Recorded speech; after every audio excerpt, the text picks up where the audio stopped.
Empezamos ya. Buenos días a todas y a todos. Señor rector magnífico de la Universidad de Granada, profesor Pedro Mercado Pacheco, querida rectora Pilar Aranda, rector Lodeiro, presidente del Consejo Social de la Universidad de Granada, doña María Teresa Pajes Jiménez, doctor Juan Carlos Ispizua Belmonte, autoridades académicas e institucionales, decana de la Facultad de Farmacia y decano de la Facultad de Medicina, representantes del ámbito social, científico, cultural y empresarial, miembros de la comunidad universitaria, señoras y señores. Sean todos bienvenidos al crucero del Hospital Real, sede del Rectorado de la Universidad de Granada, para la celebración de la 15ª edición de Diálogos de la Sociedad, una iniciativa del Consejo Social de la Universidad de Granada que busca precisamente eso, abrir la universidad a la sociedad y propiciar un diálogo sereno, riguroso y necesario sobre los grandes desafíos de nuestro tiempo. Y pocos desafíos son tan relevantes como los que hoy nos convoca, como los que se nos convoca en esta ocasión. El envejecimiento, la salud, la medicina regenerativa y la posibilidad de comprender, prevenir e incluso revertir algunos de los procesos biológicos que acompañan al paso del tiempo. Hoy tenemos el enorme privilegio de contar con el doctor Juan Carlos Ispizua Belmonte, doctor honoris causa de esta universidad y una de las figuras científicas más influyentes internacionalmente en el campo de la biología del desarrollo, la medicina regenerativa, la reprogramación celular y la investigación sobre el envejecimiento. El doctor Ispizua ha dedicado su trayectoria a responder a algunas de las preguntas más profundas de la biomedicina contemporánea. ¿Cómo se forman los órganos? ¿Cómo se deterioran los tejidos? ¿Cómo envejecen nuestras células? ¿Y hasta qué punto la biología conserva mecanismos capaces de reparar, regenerar y rejuvenecer estructuras dañadas? Su trabajo se sitúa en la frontera científica de enorme trascendencia. No hablamos solo de vivir más años, sino de algo mucho más importante: vivir mejor, retrasar la aparición de las enfermedades asociadas al envejecimiento, preservar la autonomía, reducir la fragilidad y mejorar la calidad de vida de millones de personas. En una entrevista reciente, el doctor Ispizua, y publicada en New York Times Magazine, la investigación en rejuvenecimiento celular se presenta como una de las áreas de mayor potencial transformador dentro de la biomedicina actual. El artículo destaca que comprender los procesos de rejuvenecimiento natural y de reprogramación celular podría abrir la puerta a nuevas estrategias para abordar múltiples enfermedades asociadas a la edad, aunque también subraya la necesidad de avanzar con rigor, con prudencia y responsabilidad.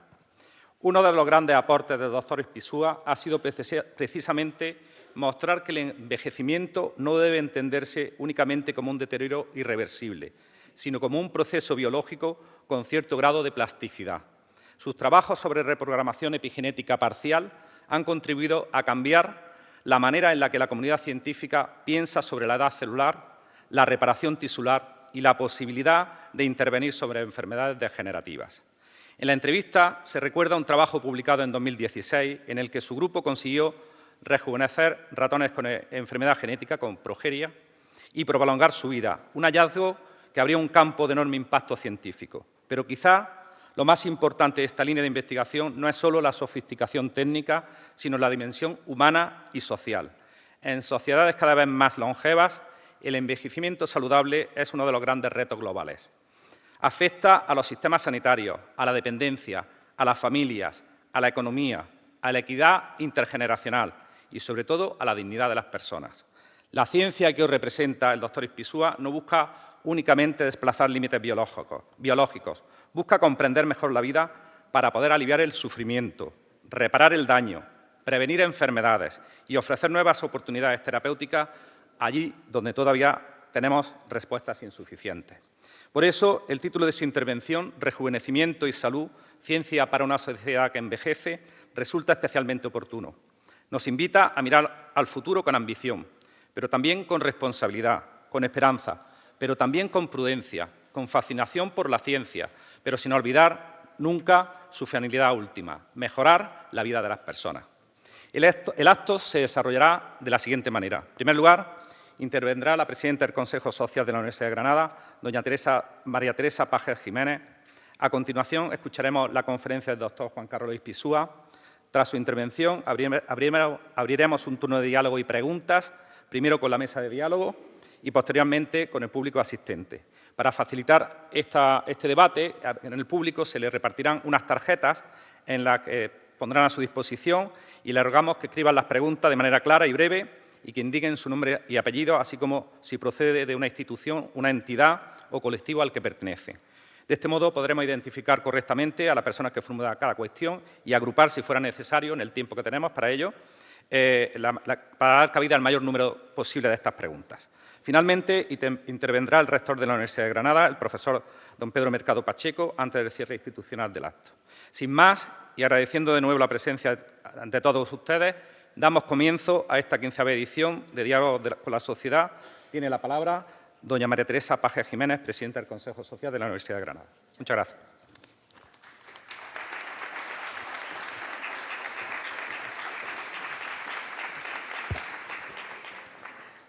Buenos días, rector magnífico, profesor don Juan Carlos Ispizúa, embajador, rectora, rector, defensora, vicerrector, gerente, vicepresidente de la Academia Iberoamericana de Farmacia, decanos, consejeras y mentores del Consejo Social, investigadores, presidente del Club de la Constitución, presidente del Consejo Social de Granada y autoridades en general y señoras y señores.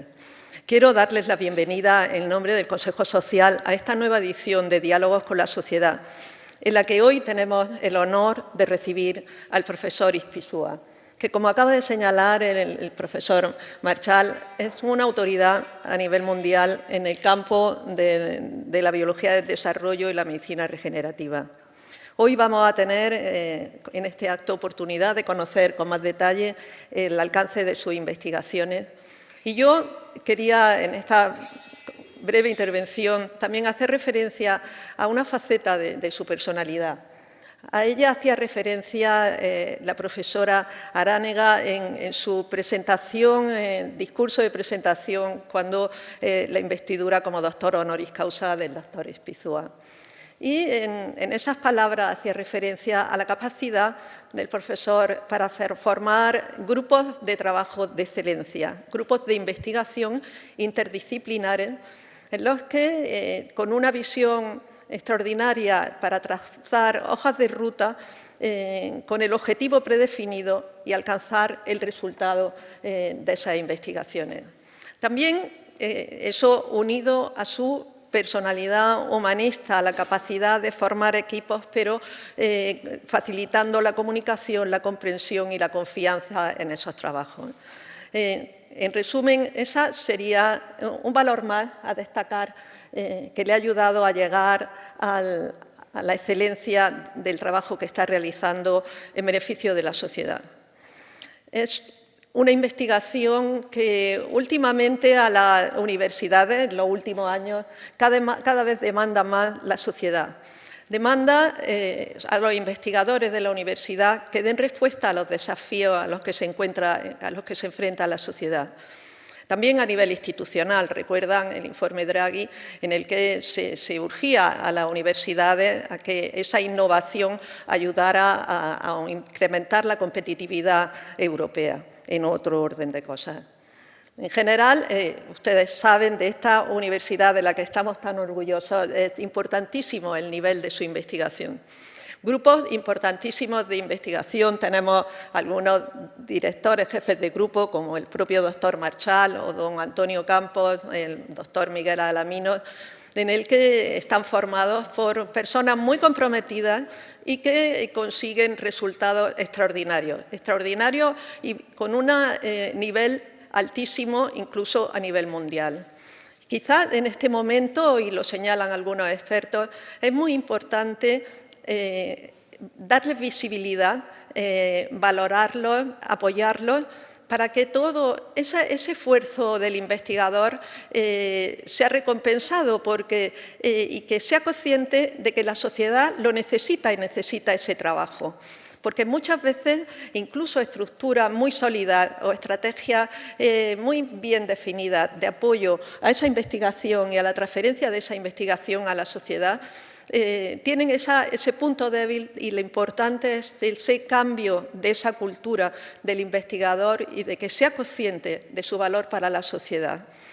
Cuando leía algún informe relativo a este tema, recordaba también al reciente Premio Nobel de Economía, el doctor Joel Mokyr, que hablaba de la cultura del crecimiento. Hacía una similitud señalando que habían hecho falta que se aunaran, por ejemplo, cambios en actitudes de pensadores y de investigadores, y que llegaron a propiciar, incluso ya en el siglo XVIII, lo que se llamaba el conocimiento útil, lo que llevó al progreso científico y tecnológico ya llamado después Revolución Industrial.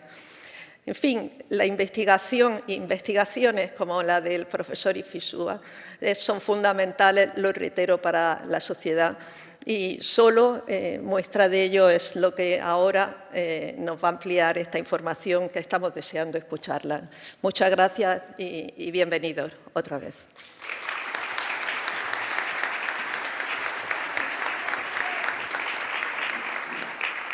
Muchas gracias, presidenta, por sus palabras y por un poco situar claramente una de las principales funciones que tiene este acto de diálogo con la sociedad, esta iniciativa del Consejo Social. A continuación, tendremos el honor de escuchar al doctor Juan Carlos Ispizua Belmonte, que pronunciará la conferencia titulada Rejuvenecimiento y Salud, ciencia para una sociedad que envejece. Querido doctor Ispizua, cuando quiera.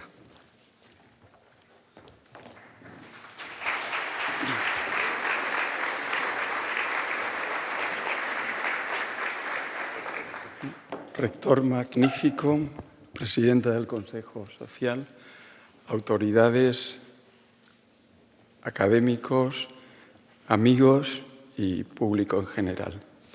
Buenos días.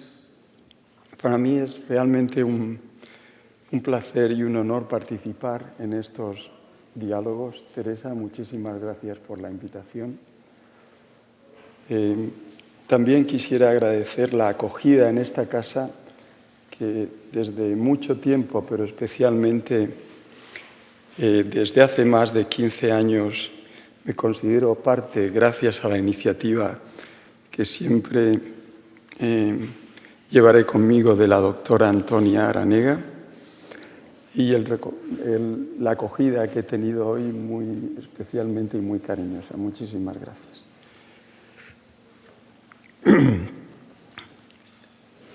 Si podemos poner las diapositivas, están ya puestas.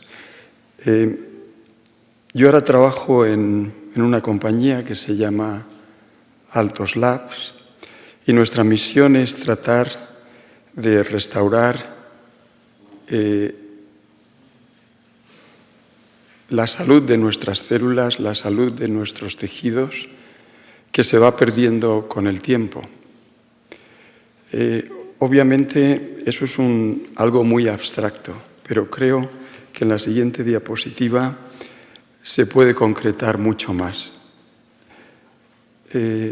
Esta imagen, que es en España y en todo el mundo mucho más frecuente que hace, digamos, 30 años, indica que el envejecimiento no es solo una parte normal, y quizás estas palabras pueden ser un poco difíciles de aceptar por todos nosotros. No es un proceso fisiológico, sino que es el proceso que realmente está detrás de todas las enfermedades que nos ocurren como individuos, como ser humano. En esta gráfica a la derecha de la diapositiva podemos ver muchas de las enfermedades que afectan al ser humano y cómo con el paso del tiempo hay un crecimiento logarítmico de cualquier enfermedad.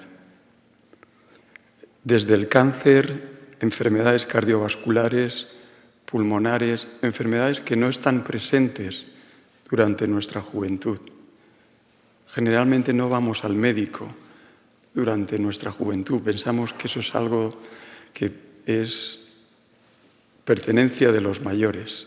Y es la realidad, y es el paso del tiempo, el envejecimiento, el mayor factor de riesgo de cualquier enfermedad. Por lo tanto, si podemos entender mejor el proceso del envejecimiento, podríamos incidir en que la aparición de la enfermedad, que aquí en esta gráfica vemos un aumento extraordinario a partir de una cierta edad, 40 a 50 años, que la progresión de esa enfermedad fuera más lenta y el resultado final no es que vivamos más, sino que vivamos con una mayor calidad de vida. Desde luego existen muchas maneras de atacar cada una de las enfermedades, pero dado que el mayor factor de riesgo de cualquier enfermedad es el envejecimiento, nuestro abordaje es tratar de entender ese proceso intrínseco a la fisiología del ser humano y quizás mejorarlo para prevenir o soñar en revertir la enfermedad. Y durante estos años los investigadores han desarrollado marcadores moleculares y celulares de ese envejecimiento. Y esos marcadores nos han ayudado a entender un poco mejor qué es el envejecimiento dentro de nuestras células, cuáles son los mecanismos que se alteran y que hacen que una célula empiece a envejecer. Y aquí están indicados algunos de ellos: la inflamación, el acortamiento de los telómeros, la disfunción de las mitocondrias, etc. El conjunto de ese mensaje, como entendemos hoy en día en el campo del envejecimiento, es que el envejecimiento es una acumulación de daño a nivel molecular, como se indica en todos estos marcadores. Y perdón porque no lo he dicho al principio, me disculpo porque todas las diapositivas estarán en inglés y espero que al menos con mis palabras podamos sincronizar el inglés con el español. Ese acúmulo de daño es lo que define a la célula cuando envejece. Pero lo que me gustaría discutir hoy con ustedes, y que es relativamente novedoso, de hecho no lo publicaremos hasta la semana que viene, es la idea de que aparte de daño en nuestras células, el factor fundamental que origina el envejecimiento del organismo es la pérdida de identidad celular. Con el paso del tiempo, las células pierden su identidad. El hepatocito pierde su identidad de hepatocito. El cardiomiocito pierde su identidad de cardiomiocito. La neurona también pierde su identidad. Y es esa pérdida de identidad, de no realizar su función tal y como la realiza cuando esa célula era joven, lo que da lugar a todos estos daños a nivel molecular y como consecuencia el envejecimiento.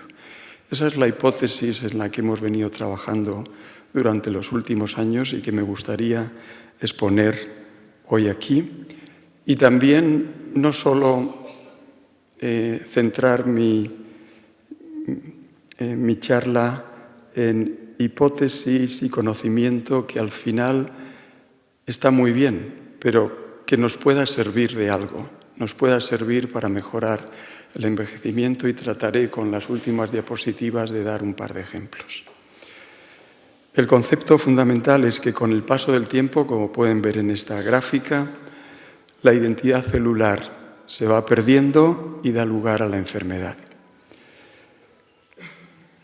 ¿Dónde aparece el primer concepto de identidad? Aquí vemos los primeros estadios de desarrollo de todos nosotros. Cuando estas dos células a la izquierda, el ovocito y el espermatozoide, se unen, dan lugar a un embrión con unas células, todas ellas iguales, tienen la misma capacidad, son idénticas, pero llega un momento en el ser humano a partir de los 14, 15, 16 días que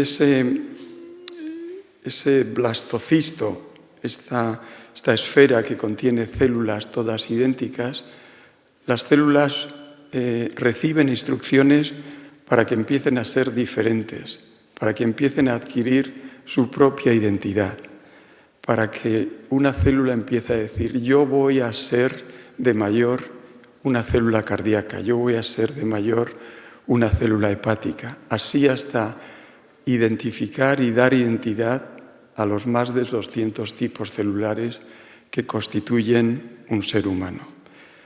En esas etapas del desarrollo que denominamos en nuestro campo gastrulación, y que recuerdo muy bien mi primer mentor que decía: no es ni nuestro nacimiento, ni nuestro matrimonio, ni nuestra muerte el momento más importante de nuestras vidas, sino la gastrulación, en el momento en que todas las células que nos van a constituir después adquieren esa identidad que nos dará nuestra vida y nuestra salud. Y creo que esa cita, aunque quizás exagerada, se ajusta un poco a la realidad. Lo que pasa en estos primeros días, incluso cuando la madre no sabe que está embarazada, es fundamental para establecer la identidad celular que determinará el transcurso y la trayectoria de nuestras vidas. Pero esa identidad no solo ocurre durante los 9 meses de gestación, sino que también continúa durante los primeros años de nuestra vida. La identidad neuronal, el cerebro de un niño todavía no tiene esa identidad madura que va a tener cuando tiene 25 años. Lo mismo que la mayor parte de las células de nuestro organismo, donde hay una fase de maduración de esa identidad celular hasta los 30 años aproximadamente, donde empezamos a detectar la primera señal de pérdida de identidad, que es con el timo. Es el primer órgano que empieza a degenerar entre los 30 y 35 años, y esa degeneración, en términos moleculares, es una pérdida de identidad. Las células del timo empiezan gradualmente a perder su identidad, a no ser células específicas del timo, y eso es lo que hace que esa célula del timo empiece a transformarse en una célula grasa, y con el paso del tiempo nuestro timo, y uno de los órganos fundamentales para el sistema inmune, sea simplemente una bola de grasa. Ya no son células tímicas, y lo mismo podemos decir a continuación, unos años después, para el ovario, a continuación, unos años después, para los distintos órganos de nuestro organismo. Esa pérdida de identidad que ha costado 25 años en generarla y madurarla, llega un momento que la evolución no mantiene esa identidad por los motivos y teorías que cada uno de nosotros creamos más oportuno entender, y que se pierde la identidad y que da lugar al envejecimiento y a la aparición de enfermedades. Durante esos periodos de gastrulación, lo que ocurre es hay una transición entre las 3 capas principales del embrión: el ectodermo, las células que nos caracterizan, que están fuera, y el cerebro, el mesodermo y el endodermo. Esas células experimentan una transición entre ellas que permiten que, al adquirir identidad, vayan al sitio adecuado del organismo y formen los órganos. Y es lo que llamamos una transición epithelial-mesénquimal. La capacidad de células de moverse de una capa a otra, lo que confiere identidad final a esas células. Y de hecho, después del nacimiento, durante los primeros 25 o 30 años, después de cualquier lesión, después de cualquier insulto, se vuelven a usar los mismos mecanismos celulares y moleculares para reparar esa lesión o ese insulto que ocurre durante esa etapa de nuestra vida, y es una reparación que en la mayor parte de los casos suele ser perfecta, y de ahí que los jóvenes no necesiten ir al médico, obviamente si tienen un accidente o una enfermedad genética determinada, pero estoy seguro que muchos de ustedes no recuerdan haber ido al médico hasta los 25 o 30 años, precisamente porque la capacidad de transición entre esas capas embriodérmicas sigue siendo activa. Desafortunadamente, a partir de una cierta edad, si bien las células, después de la lesión, tratan de hacer ese tipo de transición, no lo hacen bien. Lo intentan, pero no lo hacen bien, y el proceso se convierte en un proceso maladaptativo que da lugar a la enfermedad y el envejecimiento. Estudiando estos procesos de transición en el embrión y en las primeras etapas de nuestras vidas, hemos empezado a entender cuáles son las bases moleculares por las cuales se pierde esa capacidad de transición.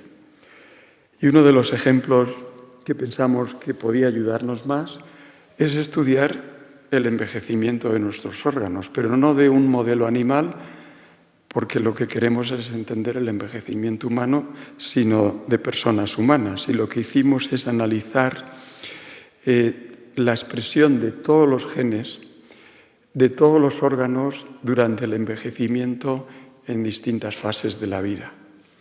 Y como pueden imaginar, y ya voy a introducirme un poco más en detalle en los mecanismos moleculares, y les pido perdón a las personas que no tienen ese background, si les pierdo, pero intentaré reconducirles de la mejor manera que pueda. Existen determinadas vías de señalización en las células que cambian con el paso del tiempo, unas que disminuyen, como pueden ver aquí en azul, otras que aumentan, pero resulta que aquella que está alterada en mayor proporción es esa epithelial mesenchymal transition en inglés, o esa capacidad de transición entre células del epitelio y del mesénquima en todos los órganos, y aumenta con el paso del tiempo, lo cual nos dice que esa transición debe estar de alguna manera relacionada con el envejecimiento, porque es la mayor vía que vemos en nuestro análisis al principio de esa gráfica. Y no solo durante el estudio del análisis de los órganos durante el envejecimiento, sino que también decidimos estudiar, aquí son 20 enfermedades, pero llevamos ya más de 50 enfermedades en humanos. Y pensábamos que cada enfermedad, y lo seguimos pensando, se caracteriza por una alteración de determinados procesos moleculares, pero hay una alteración que es la que aparece siempre y como la más relevante, que es precisamente la transición entre el epitelio y el mesénquima, de nuevo. Y esa enfermedad puede ser una enfermedad del cerebro, del hígado, del riñón, como podemos ver aquí, por ejemplo. Aquí tenemos enfermedades del riñón, en este caso es una enfermedad fibrótica, y a la derecha lo que vemos es el nivel de marcadores de esa transición hacia células mesenquimales y cómo con la enfermedad hay un aumento que precede a la enfermedad de alteración de los genes de esa transición. Aquí podemos ver, por ejemplo, el estadio de progresión de una enfermedad hepática, desde la inflamación hasta el fallo hepático fulminante, y cómo podemos ver a la derecha cómo de nuevo la transición, la disregulación de los genes que marcan esa transición precede la inflamación, precede el fallo hepático. Y podemos ver aquí lo mismo con las enfermedades pulmonares. Aquí tenemos 2 o 3 enfermedades pulmonares, pero todas ellas, antes de que podamos ver a nivel clínico el problema de esa degeneración, empezamos a ver una transición de células epiteliales a mesenquimales, una mayor proporción de células mesenquimales que han perdido su identidad. Ya no son las células originales para las que fueron especificadas durante el desarrollo en las primeras etapas de la vida. Y lo que nos hemos dado cuenta también es que eso no es un efecto local de un órgano específico, porque si bien puede empezar y originarse en un órgano específico, en el riñón, en el corazón, en el pulmón, hay una comunicación sistémica y esas señales se vierten al plasma, a la sangre, lo que permite entender el por qué muchas veces cuando un órgano no funciona, otros dejan de funcionar, esa comunicación desde un órgano a otro a través del plasma. Para ello analizamos el mayor banco de plasma actualmente en el mundo, en el Reino Unido, así como nosotros generamos nuestro propio proteoma en el envejecimiento y analizamos todas las vías que están afectadas en el plasma durante el envejecimiento y la enfermedad. Y de nuevo, el proceso de EMT aparece como el más importante de todos ellos. Y de hecho, cuando clasificamos las proteínas del plasma de ese grupo de señales de la transición de EMT, lo que podemos ver es que el mayor factor de riesgo de mortalidad para el ser humano es precisamente el acúmulo de esas proteínas que indica la transición de epitelio a mesénquimal. Un ejemplo muy claro lo podemos ver aquí con un análisis realizado en pacientes con fibrosis pulmonar. Y lo que podemos ver en esta gráfica es, analizando esa transición, cómo aquellas personas que tenían un menor y un grado de transición, una mayor regulación constante de esa transición, menos disregulada, vivían mucho más tiempo que las personas donde la transición ya estaba más alterada. Nos permite también, con este ejemplo, incluso tener en nuestras manos un marcador del proceso de desarrollo de la enfermedad e incluso del riesgo de mortalidad, porque aquí podemos determinar con más o menos un intervalo de 2 o 3 días cuando esa persona se va a morir. Realmente podía darles muchos más ejemplos de todas las enfermedades que hemos analizado, pero con mucho es el nexo de unión de todas ellas. De ahí que pensemos que este campo nos puede llegar a dar el paso siguiente. Está relacionado entonces con el envejecimiento y si alteramos ese proceso, podríamos alterar no solo todas las enfermedades, sino como consecuencia el envejecimiento. Y eso es lo que voy a tratar de exponer en las siguientes diapositivas, pero antes resumir estos primeros 10 o 15 minutos. Durante las primeras etapas y los años de nuestras vidas se establece la identidad celular de todas nuestras células. Y con el paso del tiempo, esa identidad se va disminuyendo, va desapareciendo y da lugar a la presencia de otros tipos celulares que no son exactamente los iniciales y obviamente si la evolución generó esos tipos celulares eran porque se necesitaban para hacer la función de ese órgano perfectamente. Si pierden su identidad, la función va a ser menor y menor y conforme pasa el tiempo la enfermedad aparecerá y obviamente el envejecimiento. ¿Y de qué nos pueden servir estudios como este? Obviamente, y es lo que nos comentaba Teresa, tratar de modificar el curso de esa fisiología y tratar de que ese proceso no tenga lugar. Y quizás el mejor ejemplo para describir nuestra línea de investigación es este experimento que hizo hace 20 años el doctor Shinya Yamanaka, que para mí es quizás uno de los experimentos en biología más relevantes en la historia de la biología y de la medicina, que es el concepto de que partiendo de una célula adulta, una célula que ya ha pasado su especificación de identidad, que ya tiene problemas y ha perdido su identidad, simplemente añadiendo 4 factores, 4 proteínas, fue capaz de revertirla y volverla a llevar a ese estadio que precedía el establecimiento de la identidad de todas las células. Empezar la vida de nuevo. Una célula adulta puede dar marcha atrás con tan solo 4 factores y convertirse en una célula que todavía no ha adquirido ninguna identidad y que, por lo tanto, conceptualmente nos podría ayudar a pensar cómo podemos restaurar la identidad de las células que se va perdiendo con el tiempo, con tecnologías y conceptos como los que ideó el profesor Shinya Yamanaka hace 20 años y que 20 años después, hace un mes o dos, se ha establecido por primera vez la autorización por parte de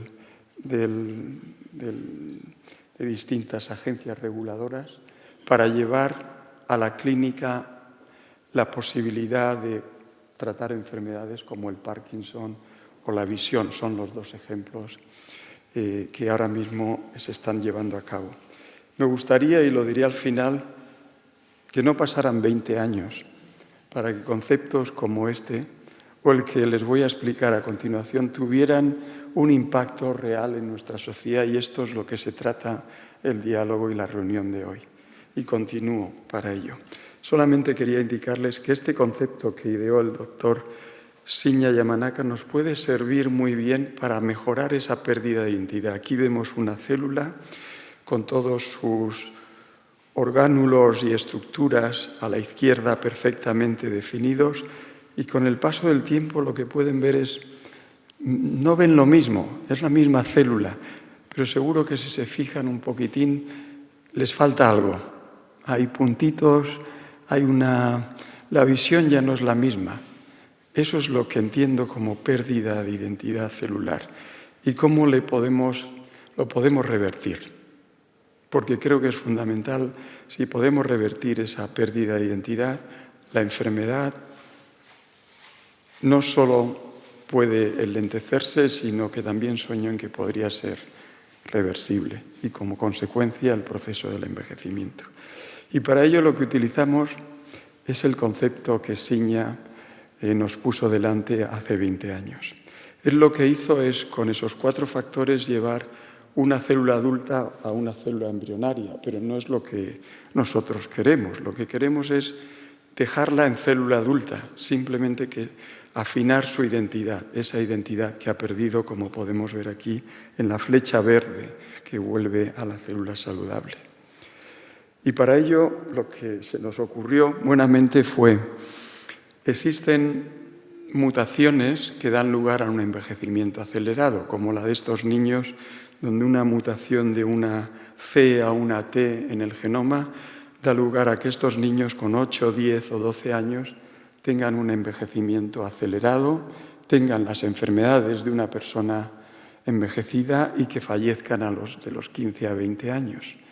Ese modelo animal en ratones, lo que hicimos es usar los factores de Yamanaka, pero en lugar de dárselos continuamente, porque eso nos llevaría a que la célula adulta se convirtiera en una célula embrionaria, darles un pequeño pulso simplemente. En este caso, les dejábamos a los ratones estar en la jaula sin hacerles nada durante toda la semana, y el fin de semana les dábamos ese pequeño pulso. Solo un pequeño pulso de los factores de Yamanaka hizo que estos ratones, como pueden ver aquí, ya ratones envejecidos y con todo su epigenoma en esas marcas verdes debajo del ratón, cambiara totalmente, con 3 pulsos de estos factores de Yamanaka durante 3 semanas. El ratón, no solo desde el punto de vista externo y físico, cambiaba totalmente, sino a nivel molecular, como pueden ver para este marcador de la cromatina, pero el tiempo que vive ese ratón, la capacidad de regeneración que tiene ese ratón, simplemente activando los factores de Yamanaka con una menor dosis y un tiempo menor. No llevamos las células hasta el estadio embrionario, simplemente ajustamos esa identidad que han perdido con el paso del tiempo. Y algo que creo que es importante resaltar: nuestro genoma es muy importante, pero quizás más importante para establecer la identidad de todos nosotros es nuestro epigenoma. El epigenoma de Antonia el genoma de Antonio es el mismo que el mío y el mismo que el de todos ustedes. Pero el epigenoma y esa organización de la cromatina y las marcas que se van depositando con el paso del tiempo es lo que establece nuestra identidad única y personal, tanto a nivel de todo el organismo, a nivel de identidad personal, como a nivel individual de cada una de nuestras células. Y lo que hace este tratamiento con los factores de Shinya Yamanaka es restaurar ese epigenoma que nos confiere la identidad celular. Y como pueden ver abajo, que es el fenotipo tras añadir los factores de Yamanaka, es el mismo fenotipo que si corrigiéramos la mutación. Arriba lo que hemos hecho es esa C, la hemos cambiado a una T, y tenemos el mismo ratón que abajo, donde abajo no hemos cambiado la mutación, no hemos cambiado el genoma, la mutación sigue siendo la misma. Hemos cambiado el epigenoma, pero el cambio del epigenoma ha conseguido tener el mismo efecto que si hubiéramos cambiado el genoma. Para mí ese concepto nos dice que el envejecimiento es reversible, independientemente del genoma que tengamos y de las mutaciones, y voy a dar otros ejemplos a continuación. El epigenoma puede actuar por encima, y creo que la palabra nunca mejor dicho, epi, del griego por encima del genoma, y de alguna manera compensar ese genoma que nos han dado nuestros padres y que con la evolución determina que se pierda la identidad y el envejecimiento. Pero este experimento lo que indica es que independientemente de nuestro genoma y del background genético que tengamos cada uno de nosotros, sin llegar a modificarlo, el epigenoma puede alterar el curso de la enfermedad y del envejecimiento. Podríamos argumentar que esto puede ser una curiosidad de este ratón y de esta mutación específica. Pero durante los últimos 10 años hemos expandido esta observación a muchas más mutaciones, a muchas más condiciones. Por ejemplo, esta es otra mutación en el caso del gen de leptina 1, que lo que hace, entre otras cosas, es que estos ratones y las personas que tienen esa mutación, pues coman mucho. Y si uno come mucho, pues se convierte en este organismo que vemos aquí, donde hay un proceso metabólico alterado y un aumento de grasa en todos sus tejidos. Y con tan solo 2 pulsos de los factores de Yamanaka tenemos el otro ratón. Y de nuevo, aquí no hemos tocado el gen de la leptina, no hemos corregido la mutación, hemos cambiado el epigenoma, y ese cambio con los factores de Yamanaka ha hecho que la célula adquiera y refuerce su identidad, y aunque este ratón sigue comiendo igual que el ratón de la izquierda, sigue comiendo lo mismo porque tiene la mutación, pero aunque siga comiendo lo mismo, esa alteración en su identidad celular hace que responda de manera mejor a ese insulto que es la elevada ingesta calórica. Y eso no solo ocurre con mutaciones, sino con situaciones medioambientales, como puede ser la ingesta elevada calórica que tenemos a veces y que podemos darle a ratones. El ratón, si le damos mucho de comer, sin ninguna mutación, va a alterar su metabolismo, pero si al mismo tiempo le damos 2 pulsos de los factores de Yamanaka, como podemos ver aquí, la cantidad de grasa entre uno y otro disminuye y el ratón es totalmente distinto. Y podría darles muchos más ejemplos, voy a darle 2 o 3, simplemente para demostrarles que esto no es algo específico de una mutación o de una enfermedad o modelo específico. Esto es el caso de una lesión muscular. Con el paso del tiempo, nuestra capacidad de regenerar el músculo va perdiéndose, y aquí podemos ver simplemente en la fotografía de arriba la disposición de las fibras musculares tratadas y no tratadas después de una lesión. Simplemente viendo la disposición espacial se hacen una idea de que ese músculo, después de ser tratado de manera pulsátil con los factores de Shinya, funciona mucho mejor que el otro, que no es capaz de regenerarse por el paso del tiempo. Otro ejemplo que quizás es el que más nos preocupa junto con la movilidad, siempre y cuando ya llegamos a una cierta edad y nos empezamos a preguntar qué es lo que más nos preocupa. Perder la movilidad y perder la cabeza. Aquí hay varios ejemplos donde hemos desarrollado diversos modelos de neurodegeneración en animales de laboratorio. Estos son los test que realizamos a los ratones para ver cómo tienen su capacidad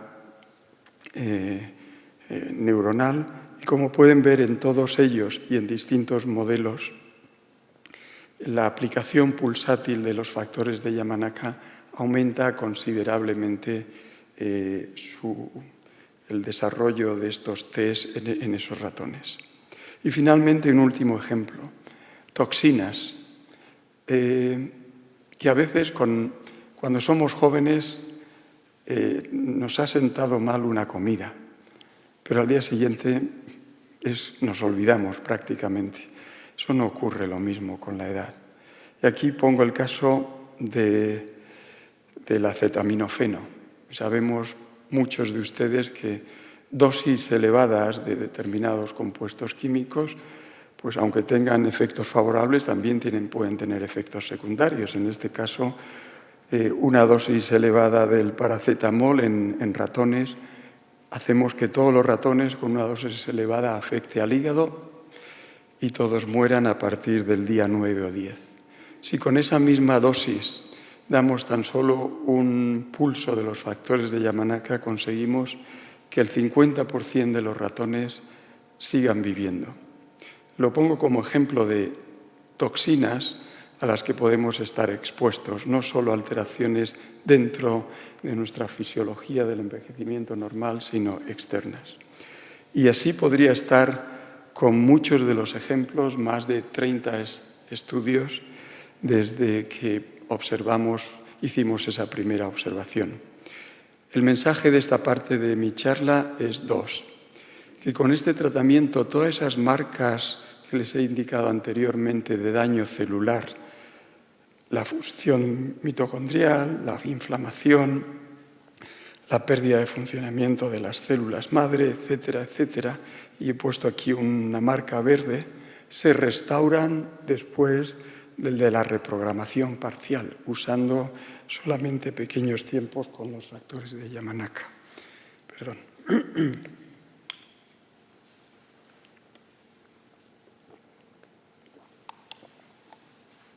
Ese es un mensaje, pero el otro mensaje quizás más relevante para el envejecimiento y la enfermedad es que estamos hablando de un único tratamiento, independientemente del modelo de la enfermedad. Cada enfermedad hasta ahora se ha tratado específicamente, y hablamos muchas veces de la medicina de precisión, el tratar de llegar a las causas últimas de la alteración que da lugar a la enfermedad. Y aquí lo que les estoy contando es justo el extremo opuesto, independientemente de la enfermedad. Un proceso agnóstico de tratamiento, el restaurar la identidad celular, independientemente de la enfermedad, puede tener consecuencias realmente importantes para disminuir la aparición de la enfermedad y en algunos casos, y me gustaría poder comentárselos en otro momento, con el paso del tiempo espero que revertirla. Esos son dos de los mensajes importantes de esta parte de mi charla. La siguiente es un poco más oscura, pero voy a intentar hacerla rápida, y es, me estoy perdiendo. Al principio me ha hablado usted de un mecanismo que es importante para establecer la identidad celular, que es esa transición del epitelio al mesénquimal. Y después me ha hablado de un tratamiento de reprogramación parcial que parece que cura unos cuantos ratones. ¿Y cuál es la unión entre esas dos cosas? Pues resulta que durante la reprogramación, cuando añadimos estos genes de Yamanaka, descubrimos hace ya 15 años que esa transición epicilio-mesenquimal es justo la opuesta que se observa cuando añadimos los factores de Yamanaka. Observamos una transición mesenquimal al epicilio. Los factores de Yamanaka lo que están haciendo en la célula es precisamente lo contrario que ocurre durante el envejecimiento y la enfermedad. Lo sabemos ahora, no lo sabíamos entonces, pero eso es lo que liga las dos fases de mi charla. ¿Cómo funcionan los factores de Yamanaka? Precisamente bloqueando, y aquí lo podemos ver en la siguiente diapositiva, y esta es un poco complicada, pero la intento explicar. Fijen su atención en el rectángulo verde que indica la reprogramación parcial. A la izquierda lo que ven son puntos que indican la expresión de los genes del mesénquima. Esa célula adulta está haciendo esa transición de manera inapropiada y está expresando esas señales que le hacen envejecer. Y cómo, tras añadir los factores de Yamanaka ahora en el recuadro en verde, la reprogramación parcial, esos puntos desaparecen, esas marcas desaparecen. Es justo lo contrario que está haciendo la célula cuando envejece. Los factores de Yamanaka están borrando la expresión de estos genes. Y esto nos da pie, por ejemplo, a mirar en el plasma, como les decía anteriormente, que donde están muy elevadas con el paso del tiempo todas esas proteínas mesenquimales, como de nuevo bloquea, los factores de Yamanaka bloquean principalmente esas proteínas y esos factores mesenquimales. Entonces, el resumen es que esta erosión mesenquimal, que en inglés la llamamos mesenquimal drift, que es lo que creemos que está en la esencia de la pérdida de identidad, cómo la reprogramación parcial por los factores de Yamanaka consigue disminuirla, y quizás ese es el mecanismo por el cual se entiende ese efecto tan extraordinario de donde añadamos los factores de Yamanaka funciona, porque estamos tocando un proceso fundamental de la célula, e independientemente de lo que esté mal en la célula, si estamos tocando el proceso troncal, eso indirectamente ayudará a que los demás procesos mejoren. Y de ahí que ese ratón, aunque no le curamos el insulto genético, no curamos la mutación, sí mejore todas las demás propiedades de la célula. Y finalmente, yo creo que todos ustedes se habrán dado cuenta, y eso está muy bien, lo que Juan Carlos nos ha dicho es que coge un ratón, lo lleva al laboratorio, lo trata de alguna manera y el ratón pues rejuvenece y parece curarle algunas de esas enfermedades. Pero ¿qué utilidad tiene eso para nuestra sociedad? Y creo que es muy importante, ya que estamos en una casa que representa quizás la invención más importante de la sociedad, que es la universidad. Y muchas veces, con el paso del tiempo también, nos olvidamos de que el conocimiento que generamos en la universidad no es solo un conocimiento para nosotros mismos, es un conocimiento que tenemos que trasladar de nuevo a la sociedad. Y decía Ortega y Gasset de la importancia del avance del conocimiento, pero decía mucho más importante de la importancia del conocimiento para el ser humano, para los demás.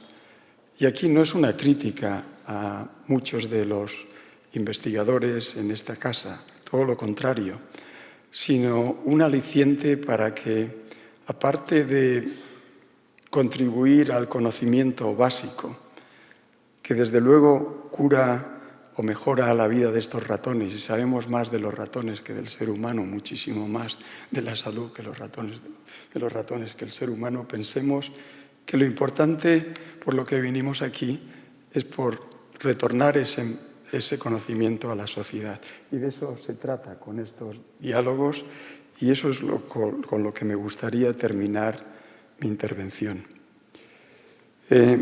Y algunas de las ideas en cómo nosotros estamos intentando avanzar en ese conocimiento. En esta diapositiva se dice claramente, es una revisión en el New England Journal of Medicine, que la fibrosis es la causa más común del fallo orgánico durante el envejecimiento. Ese proceso de fibrosis, si me he sabido explicar, estoy seguro que muchos de ustedes han entendido que es precisamente esa transición entre el epitelio y el mesénquima, es como empieza esa fibrosis.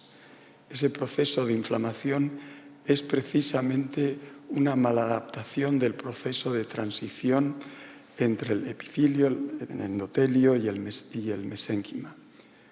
Por lo tanto, esa deriva mesenquimal que he expuesto y que, como les decía, estoy compartiendo con ustedes también por primera vez, porque lo publicaremos la semana que viene, podría ser el arquitecto de la fibrosis que afecta a todos nuestros órganos y cómo disminuir ese proceso y disminuir la fibrosis podía tener consecuencias extraordinarias en nuestra salud y en el envejecimiento.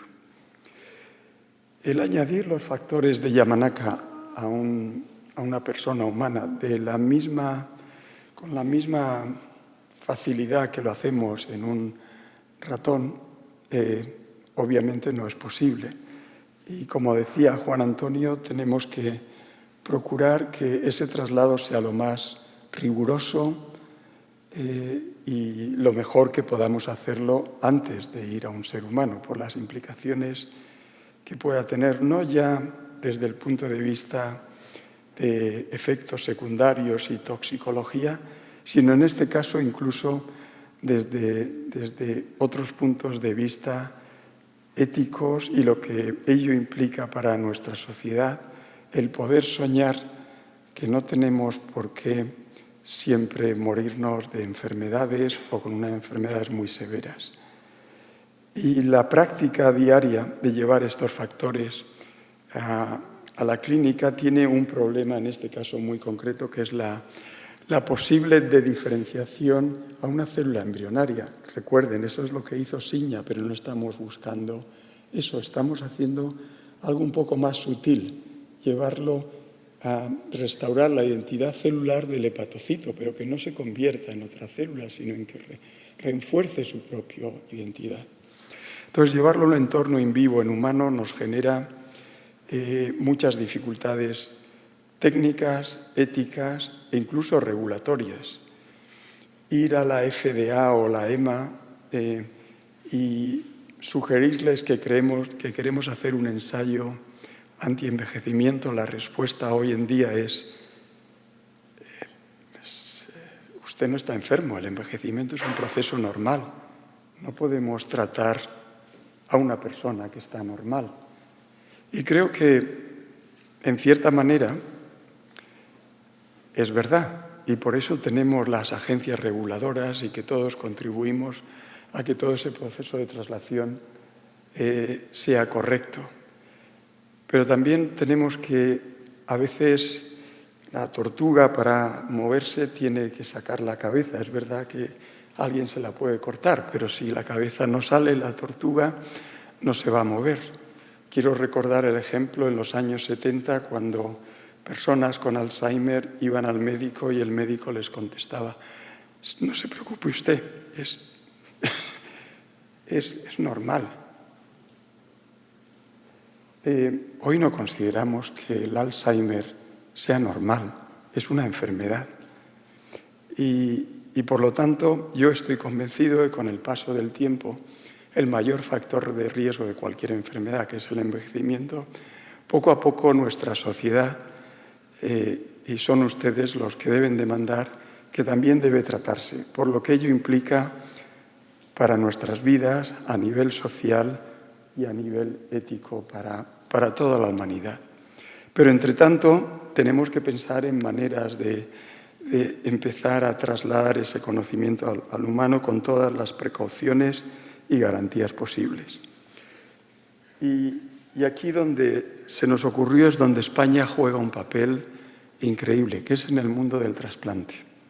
España, como ven en esta gráfica, arriba es el primer país con mucho por habitante donde hay una mayor donación de órganos.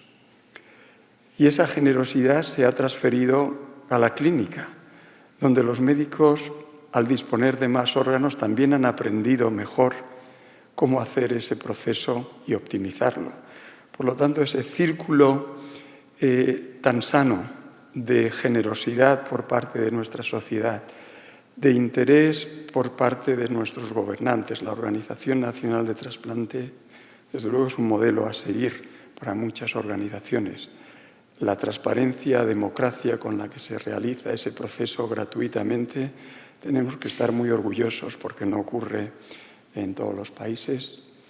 Y todo ese círculo con todos los equipos clínicos y especialmente las personas que donan los órganos, nos dio la idea de que quizás este podría ser una primera puerta de entrada a los conocimientos que estamos generando en el laboratorio.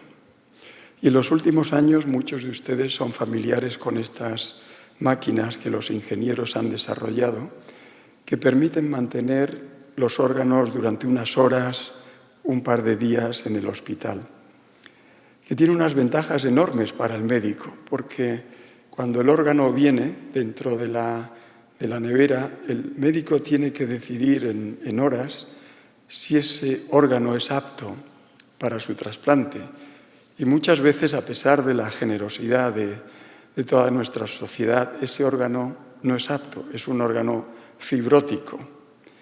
Y que, por lo tanto, el médico, con muy pocas horas y con muy poca capacidad para hacer determinados test, y muchas veces tan solo con su ojo clínico, tiene que decidir lo trasplanto o no. Y como consecuencia, muchos de esos órganos se descartan, se tiran a la basura. No porque no sean perfectos, sino porque el médico, con el poco tiempo que tiene y los criterios que tiene para decidir si ese órgano realmente va a ser efectivo, tiene que tomar una decisión. Y aquí es donde se nos ocurrió, está muy bien curar al ratón, pero esos órganos que se descartan, que el médico no ha tenido tiempo para evaluarlos lo suficientemente, y que desafortunadamente son muchos, miles de ellos, a pesar de la generosidad de todos nosotros, nos podría servir de punto de entrada para ver si lo que estamos viendo en el ratón podría trasladarse algún día al ser humano. Y el uso de estas máquinas, de poder permitir la viabilidad de esos órganos durante unas horas, días mejor, podría ayudarnos a esa trasladabilidad. Y esa es la idea con la que empezamos estos estudios. De nuevo, es ese órgano que se desecha, ponerlo en perfusión en la máquina. Aquí llega un problema técnico, es que hasta ahora se pueden mantener 2, 3 días como mucho en esta máquina antes de que el órgano empiece a degenerar. Y lo que necesitamos es un poco más para que nuestro tratamiento pues tenga acción y podemos ver si funciona o no. Con lo cual el problema técnico es alargar en esa máquina la vida, entre comillas, de los órganos. Estamos muy orgullosos de una colaboración que estamos realizando con el Hospital Clínico de Barcelona, uno de los hospitales en España, como muchos otros en todas las ciudades, donde hay un equipo excepcional de médicos dedicados a ello, y hemos conseguido mantener hígados humanos desechables ya alrededor de 10 o 12 días en la máquina. Y esto es un éxito técnico realmente importante, porque nos va a permitir, a partir de ahora, empezar a ver si esos tratamientos que funcionan en ratón funcionan en humano. Y como botón de muestra, y acabo ya mi intervención, perdón porque veo que me he alargado, es este ejemplo que hemos hecho y que creo que es muy visual. En este caso todavía en ratas, pero con la máquina de perfusión. Si trasplantamos un órgano viejo, no es lo mismo que si trasplantamos un órgano joven. Y esto lo saben los trasplantólogos muy bien, la eficacia y la duración de ese órgano que va a tener. Como vemos aquí, estos son datos de referencia del Hospital Clínico de Barcelona, donde podemos ver en azul la supervivencia del animal cuando se trasplanta un riñón viejo y en verde la supervivencia del animal cuando se trasplanta un riñón joven. Viven mucho más cuanto más joven sea el órgano trasplantado. Y si lo que hacemos ahora es que tomamos el órgano, el riñón viejo, lo perfundimos, lo extraemos del animal, lo perfundimos con los factores de Yamanaka y lo volvemos a poner, a trasplantar en el ratón, lo que vemos ahora es que ese riñón viejo se comporta como un riñón joven y hace que los ratones sobrevivan igual que los ratones que fueron las ratas, que fueron trasplantadas con un riñón joven. Yo creo que esa muestra, ese botón de muestra, nos da esperanza que esta tecnología de intentar empezar por algo que se desecha, pero que es tejido humano, nos podría dar lugar a entender mejor la posible toxicidad de nuestro tratamiento, la dosis y el efecto que pueda tener sobre esos órganos fibróticos, que es la mayor razón por la cual se desechan. Y nada más, este es un resumen de lo que les he dicho, que es que el envejecimiento no es simplemente una acumulación de daño, pero también, y a mi modo de ver muy importante, esa pérdida de identidad celular. Que estamos estudiando cómo se pierde esa identidad celular, estamos avanzando en ello, sabemos muy poco, pero esta deriva mesenquimal desde luego está implicada, que durante los últimos 10, 12 años hemos desarrollado un tratamiento que es una modificación de la reprogramación de Shinya-Yamanaka, que tiene un efecto independiente y agnóstico en cualquier modelo animal que hemos estudiado hasta ahora, un efecto positivo, pero más importante y muy conveniente es que reduce ese mecanismo de deriva mesenquimal que les he dicho anteriormente. Y el concepto principal es que el envejecimiento, a mi modo de ver con algunos de estos datos, es reversible y que la enfermedad también podría ser reversible. Obviamente en ratones y confiemos en que pueda ser en humanos. Y finalmente la diapositiva más importante de todas es las personas que hacen esto posible. Tanto en mi trabajo anterior en el Instituto Salk como en mi nuevo trabajo donde tratamos precisamente de soñar con lo que el Consejo Social está intentando, y sé que lo va a conseguir, es trasladar ese conocimiento que generamos en muchos ámbitos y principalmente en la universidad.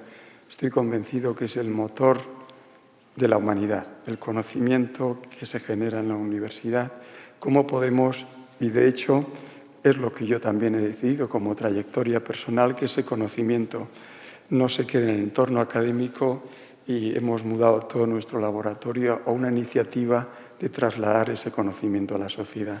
Y estas personas que ven aquí son los que han sido realmente claves para permitirme a mí exponer nuestra investigación. Muchas gracias por su atención.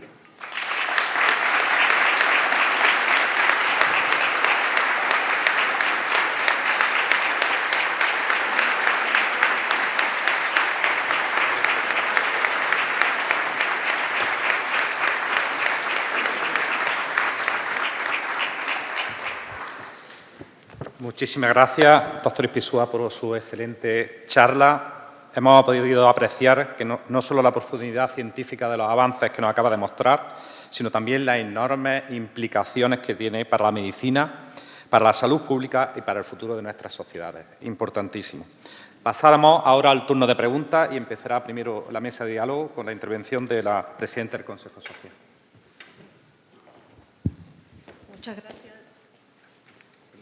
Muchas gracias, doctora Marchal. Y antes de todo quiero agradecerle su colaboración con el Consejo Social constantemente y particularmente ahora conduciendo este acto. Muchas gracias. Pues yo no tengo palabras, doctor Ispizua. Estoy absolutamente impresionada y quiero felicitarlo y además agradecerle su generosidad por la conferencia que ha dado y el alcance de toda la información que ha facilitado.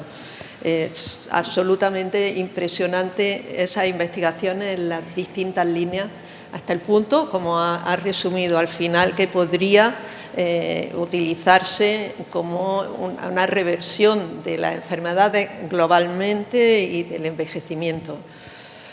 Mi pregunta pues es algo que quizás, o en otro ámbito, pero es algo que yo como gran conocedor de las células quería saber si porque también puede ser útil como ciudadano para nosotros saber si el ayuno puede ser beneficioso y, como señalan en algunas fuentes, regenerar las células.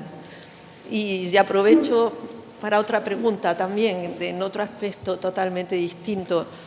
A lo largo de su carrera como investigador y de los grupos de trabajo que ha tenido, el aliciente, ¿qué factor ha influido de forma más importante para impulsar esa investigación y confiar también en la institución en la que estaba, como que le haya dado valor e impulso en su trabajo?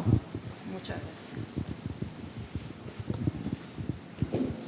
gracias. Gracias, Teresa. De nuevo, agradecerte la acogida y el invitarme a este encuentro. Dos preguntas que has hecho. Una sobre la restricción calórica o el ayuno.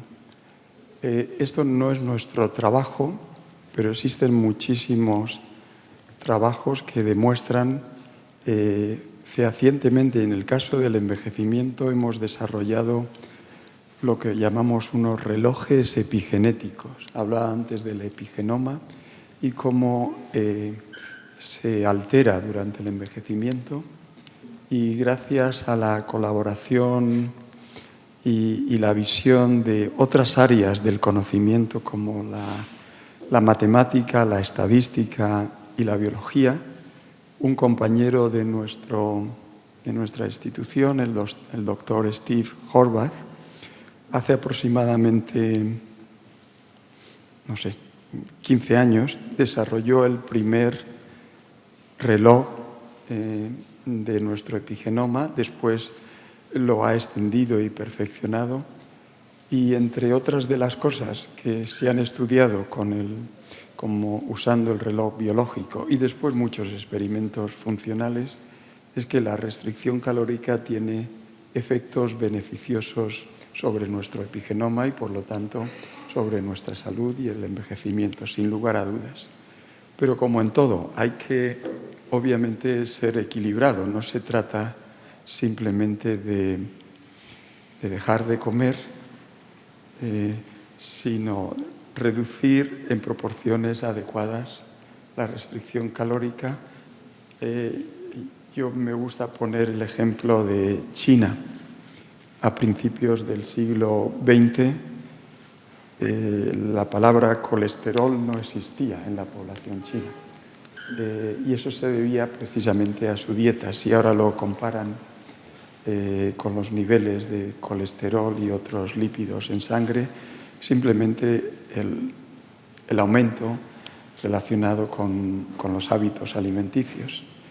Y obviamente todos sabemos, en este caso específico, lo que eso puede conllevar para la salud humana y para el envejecimiento. Totalmente demostrado y medido a nivel molecular con estos relojes epigenómicos y otros ensayos funcionales. Me permito también añadir que hemos comparado la reprogramación parcial con la restricción calórica y el ejercicio, y la evidencia de reducción del reloj epigenómico es buena con esos dos tratamientos. Ahora mismo diría que son las dos mejores cosas que podemos hacer, pero la reprogramación parcial reduce muchísimo más nuestro reloj. Pero ahora mismo lo que mejor podríamos hacer es cuidar mejor nuestra dieta y un poco más de ejercicio. Y la siguiente pregunta es una pregunta más compleja, que creo que une lo que el espíritu de lo que hoy nos reúne aquí, que es, y voy a poner mi caso específico, mi caso personal. Yo he dedicado y he estado la mayor parte de mi vida, hasta hace solo 5 años, en un entorno académico, en este caso en el Instituto Salk. Y con el COVID, pues como a todos, nos dio tiempo para reflexionar sobre nuestras vidas y lo que hacíamos. Y les urgía anteriormente a todos los investigadores de esta casa que es importante que, aparte de su papel científico, su logro científico, que miren un poco más allá. De alguna manera yo tuve la suerte durante esos meses de tener el tiempo y la casualidad de encontrarme con alguien que conjuntamente nos llevó a pensar en que no todo es el conocimiento por el conocimiento, y que ese conocimiento que se genera en el entorno académico tenemos que tratar de llevarlo adelante. Y de ahí que decidiera ya en una etapa muy tardía de mi vida a tratar de llevar ese conocimiento adelante, y es lo que constituye el motivo principal de mi trabajo. Y recuerdo que entre las personas que aportaban el dinero para esa traslación, como es muy normal y legítimo, y Juan Carlos, si no tienes una patente que nos permita de alguna manera retornar esa inversión que vamos a empezar, que es muy arriesgada, que es de muchos años y que nos pueda ayudar a continuar lo que tú quieres hacer en el futuro. Y mi respuesta fue desafortunadamente no. Afortunadamente estas personas, es una iniciativa realmente muy, muy importante, quizás la mayor inversión en biotecnología en toda la historia, dijeron, es igual, vamos adelante, no tenemos patente. Pero mirando para atrás, estos experimentos, cuando intentamos hacer la patente en la institución científica, en el Instituto Salk, donde trabajé durante más de 30 años, es una institución donde hay muchos investigadores y donde el dinero nos sobra. Y por lo tanto, a la hora de decidir y priorizar patentes, hay que ser muy cuidadoso y con el poco dinero que hay, pues tratar de hacer algunas, pero otras se quedan en el camino. Y no es crítica a la institución en absoluto, es crítica a la importancia que tiene la financiación en esa traslación. Y que esta patente pues no se llevó adelante porque no teníamos los suficientes recursos para, después de la segunda solidificación de la patente, cuando ya los gastos empiezan a subir, no pudiera ser. Yo lo que quiero dar con ese ejemplo es que de que aparte de que los investigadores en la universidad pensemos que tenemos que trasladar y hacer esos conocimientos trasladables, y las patentes es fundamental, que la sociedad se dé cuenta del apoyo que necesita la universidad para poder costear ese traslado. El ejemplo de las patentes es uno, pero existen muchos otros más. Y es la sociedad la que le dice a nuestros gobernantes que eso es importante, y que es importante no solo para hacer papeles, sino realmente para el traslado. No sé si esa cosa personal, historia personal, ayuda de alguna manera a responder tu pregunta. Muchísimas gracias, profesor Ispizúa. Muchísimas gracias, presidente del Consejo Social. Ahora vamos a pasar al turno de las preguntas del público. Las preguntas han sido muy variadas. He intentado agruparlas en el poco tiempo. Perdón. Me dice que es el rector. Yo creía que era al final. Perdón, rector. Perdón. No, simplemente, y en este turno de preguntas, precisamente esta última reflexión, doctor Ispizúa, era por donde yo quería, básicamente, estoy impresionado, realmente. Creo que agradezco al Consejo Social la oportunidad, sobre todo por de hoy ser capaces de dar sentido tanto a diálogos como a lo que hacemos día a día en esos laboratorios y en la universidad, y de lo que significa el poder transformador de la ciencia para nuestra sociedad. Antes estábamos conversando en el despacho sobre algo que se ha puesto de manifiesto en la intervención, en todo el fondo de la intervención.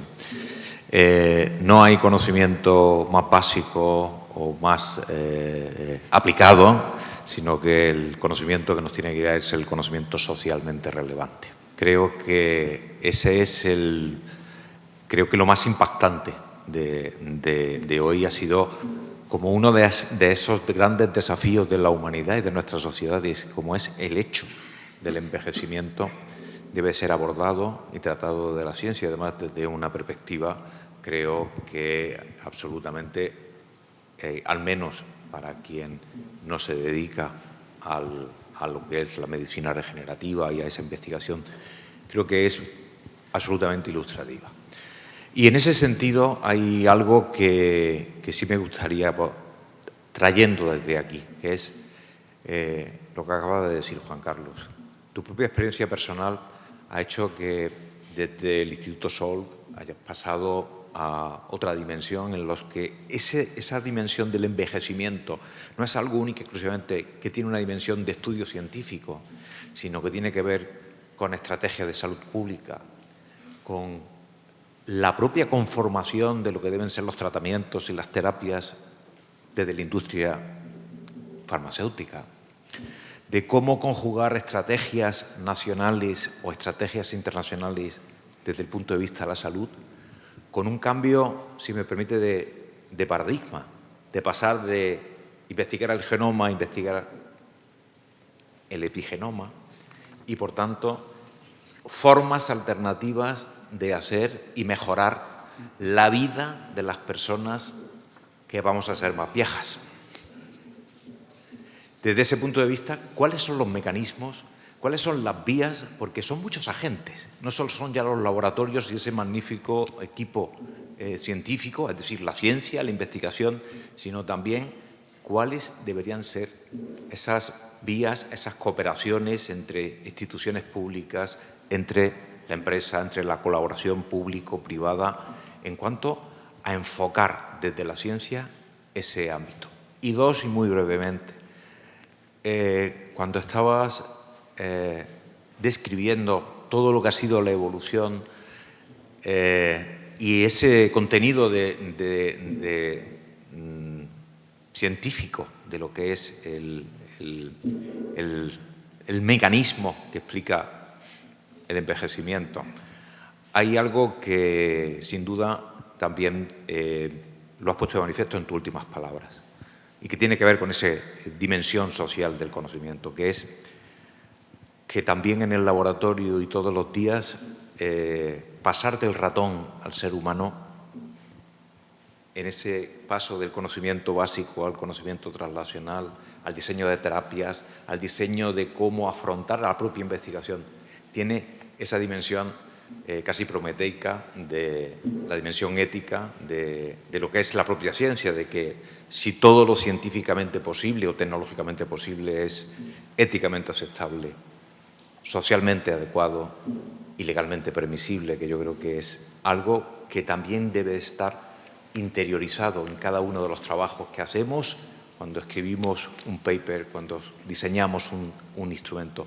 ¿Cómo lo hacéis? ¿Cómo lo hacéis en una institución de vanguardia que estáis haciendo conocimiento frontera para introducir todas esas dimensiones, en esa dimensión al mismo tiempo de altísimo valor social y científico como es vuestras investigaciones.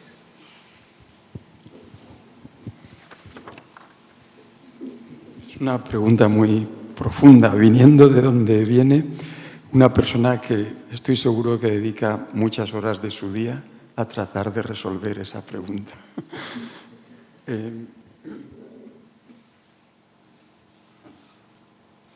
Yo diría, y obviamente esto me sale a bote pronto, no es algo que lo tienes que tener muy en cuenta, pero esto se llama diálogos. Eso es una parte muy importante. Yo lo que he visto es que lo que estamos haciendo, me dices, ¿cómo lo hacemos? No es que haya nada escrito. Llevamos 5 años y cada día nos movemos sin tener nada escrito. Por lo tanto, no es algo profundo, sino que es el día a día. ¿Cómo lo hacemos? Yo lo que veo es el diálogo. Me remito a mi background, que es background académico, científico, y muchas de las veces, y lo he dicho anteriormente, solo pensamos en el conocimiento por nuestro propio interés, por nuestro trabajo, porque nos permite de alguna manera indirectamente conseguir fondos para aumentar el conocimiento, y al final estamos metidos en un círculo en el que realmente no estamos pensando en lo que nos llevó de niños a pensar que quizás me gustaría ayudar a los demás con mi profesión. Y por las circunstancias sociales y económicas, lo que hacemos en el día a día es tratar de mantener nuestro trabajo. Y si nuestro trabajo es publicar papeles, pues a eso nos dedicamos. Y es natural y legítimo. Y por otra parte, en el otro lado, que no es en el otro lado, que es al lado, está el empresario, la persona que puede ayudarnos, aparte de los fondos públicos, a que ese círculo no se cierre, al contrario, que se abra mucho más, pero también necesita de que haya diálogo con el investigador. Y precisamente yo creo que ese diálogo es fundamental para que ese círculo se abra cada vez más y más. Y yo lo he visto desde los dos ángulos, como desde el ámbito más académico, el que los recursos privados dicten el devenir de la curiosidad científica personal de cada uno de nosotros, nos choca, nos genera ansiedad, nos genera, no sé, anticuerpos, que inmediatamente impide ese diálogo que la sociedad necesita.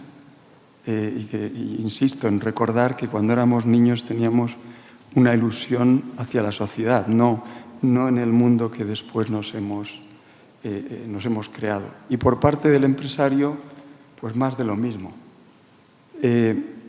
Sin la curiosidad científica, sin la libertad de poder pensar, pero a la vez de encauzar ese conocimiento, pues no todos los recursos del mundo harían nada. Y yo creo que precisamente dentro de las muchas cosas que hacéis, el incluir a la sociedad en ese diálogo, pero sobre todo a la sociedad, que puede influir desde muchos puntos de vista, desde la empresa o algo más común en Estados Unidos que en España, que es la donación, no solo ya de órganos, sino de nuestro beneficio patrimonial también, pueda permitir que esos dos tipos de visión puedan unirse. Y creo que cómo se hace no lo sé, depende obviamente de las personas, y yo creo que entre vosotros dos sois personas que representáis precisamente ese espíritu, pero confío en que y lo he dicho anteriormente, no solo es el espíritu y las ganas, lo que se necesita al final del día es la realidad y el presupuesto. Esas cosas yo he tenido la fortuna de poder unirlas, de encontrarme con las personas adecuadas y con el espíritu apropiado, pero soy consciente de que es difícil, pero tengo aquí un amigo, no lo veo, Antonio, que representa muy bien lo que estoy tratando de decir. Aquí en Granada, con unos recursos que no tienen nada que ver y con unas relaciones con la industria quizás que a lo mejor te gustaría haber mejorado, el trasladar unos conocimientos básicos a que personas hoy en nuestra sociedad con problemas específicos, en este caso de la piel, y con problemas tan graves como quemados tan extensos, puedan beneficiarse, es algo que urjo, insisto, a todos los académicos que tenéis el mejor ejemplo para seguir y que estoy seguro que desde la universidad se están haciendo todos los esfuerzos, pero que también desde la otra parte, la parte social, Teresa, que hay que conseguir que la sociedad, todos ustedes, que los que no pertenecen directamente a la academia, se den cuenta de la importancia de esa unión para tener ejemplos como el que aquí en Granada ha podido llevar a cabo el profesor Antonio Campos. No sé si responde a tu pregunta, pero me gustaría aprovechar para agradeceros a vosotros dos la labor que hacéis en ese sentido. Muy bien, muchísimas gracias, profesor Ispizua, por sus palabras. Muchísimas gracias, señor rector, por las preguntas. Y ahora, como decía anteriormente, vamos a proceder a leer las preguntas del público, que han sido muy variadas.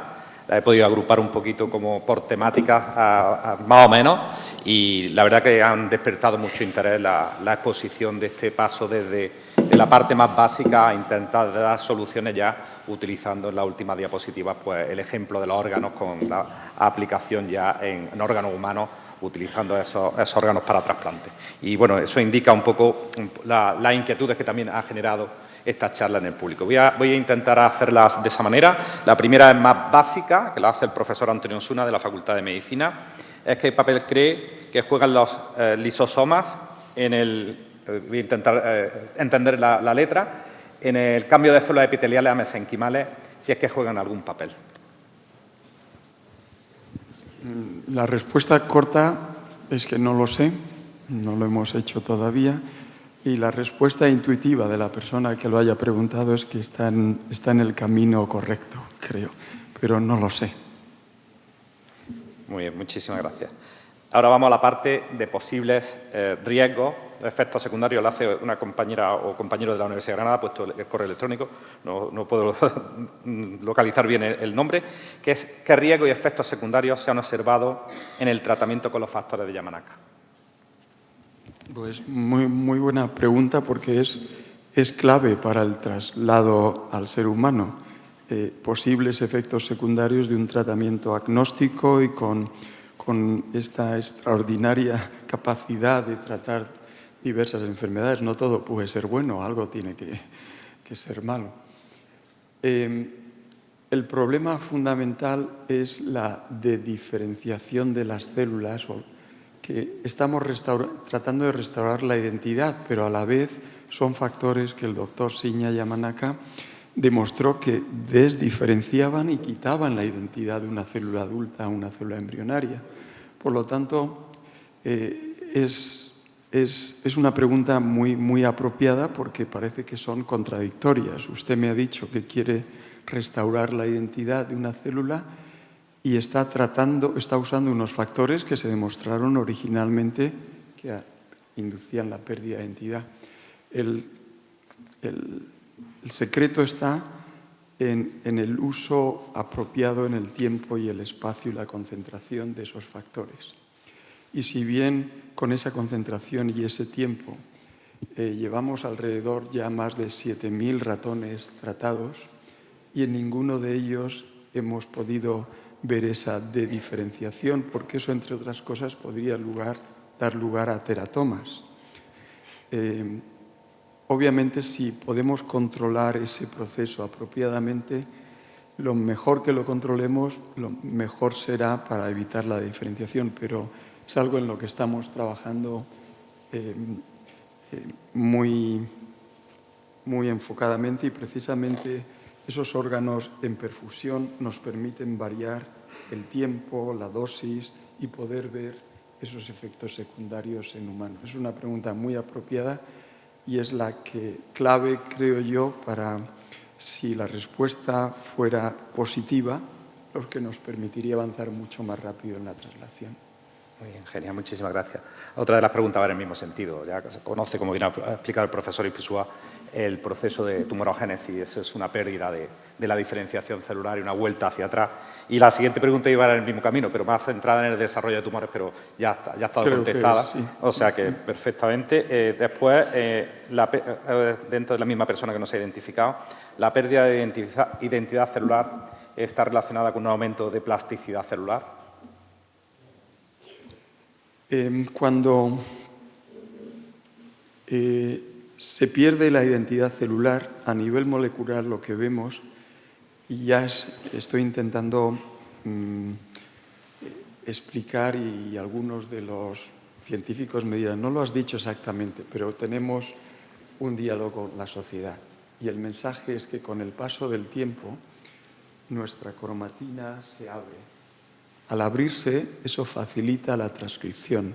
No solo la transcripción de aquellos genes que dan identidad a una célula específica, por ejemplo, al hepatocito, sino la transcripción de otros genes que no tienen nada que ver con esas células. Al abrirse la cromatina, con el paso del tiempo, esa relajación, lo que da lugar es una transcripción de otros genes que confrontan con la transcripción específica de los genes de especificidad y que dan lugar a una célula híbrida que no es ni una cosa ni otra.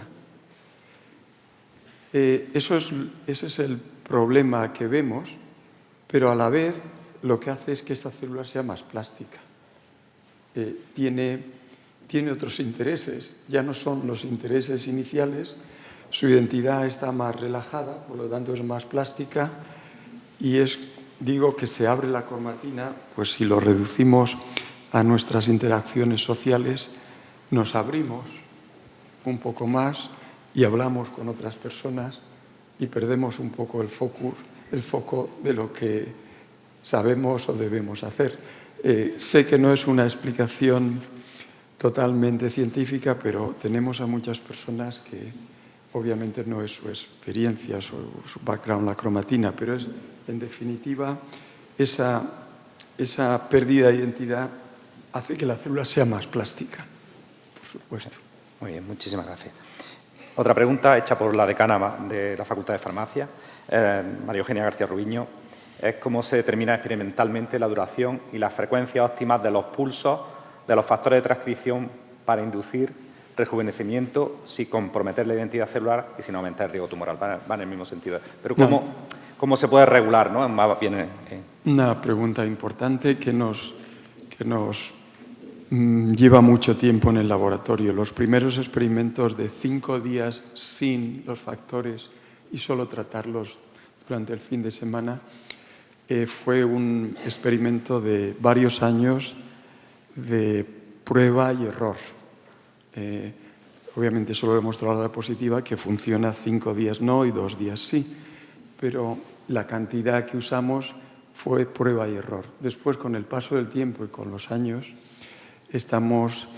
somos capaces de afinar mucho más, pero yo aún así diría que es prueba y error.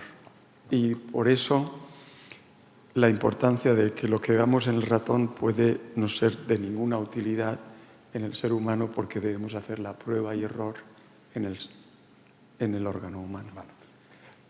Hay otras partes que no es ya prueba y error y el azar, sino aparte de la intuición tenemos determinados datos y observaciones que hemos realizado durante los años que nos ayudan a ser un poco mejores, pero yo diría todavía que prueba y error. Muy bien, genial, perfecto. La siguiente viene del ámbito de la matemática aplicada. El profesor Juan Soler, catedrático de Matemática Aplicada, y bueno, del que, como bien ha comentado Juan Carlos, es importante el aporte de otras áreas que a veces puedan estar separadas de este ámbito, pero que tienen una importancia fundamental, ¿no?, para comprender mejor los procesos y para poner su granito de arena en este ámbito. La pregunta es, ¿podría aprenderse de la capacidad de renovación y de migración de las células tumorales para aplicarla al sistema celular normal en su renovación? Muy buena pregunta, porque el proceso de metástasis de una célula cancerosa, que es el proceso más grave que nos afecta después como enfermedad, es precisamente un error en la transición epitelio-mesénquima. Es un estudio que se lleva realizando desde hace más de 10 años y es uno de los factores claves para esa metástasis. Y lo que yo he querido decir es que no solo el cáncer, es cualquier enfermedad donde esa transición no ocurre. Por lo tanto, aumentar nuestro conocimiento en otros procesos, en otras enfermedades, y tratar de ligarlo a esa plasticidad que me preguntabas antes, qué es lo que ocurre en el cáncer, es un aumento de plasticidad, pérdida de identidad. La célula cancerosa ya deja de ser una célula hepática o una célula cardíaca, tiene mayor plasticidad, y uno de los factores precisamente es porque ha aumentado ese proceso anómalo de transición y que le hace, como he mostrado en el embrión al principio, que esas células migren, se vayan a otros sitios y den a órganos y tejidos apropiados, pero como está disregulada lo hace inapropiadamente y da lugar a la metástasis y al cáncer.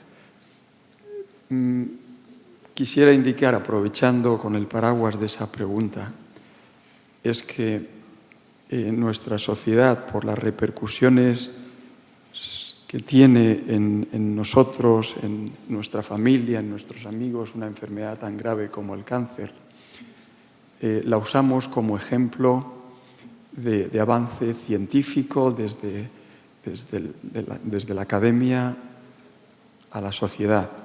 Y existen muchos ejemplos de esa traslación, el cáncer. Pero también me gustaría indicar que si hoy supiéramos cómo tuviéramos un tratamiento agnóstico para cualquier tipo de cáncer, un tratamiento definitivo, el número de años de extensión tras dar ese tratamiento para la especie humana sería alrededor de un aumento en la extensión de vida de 2 años.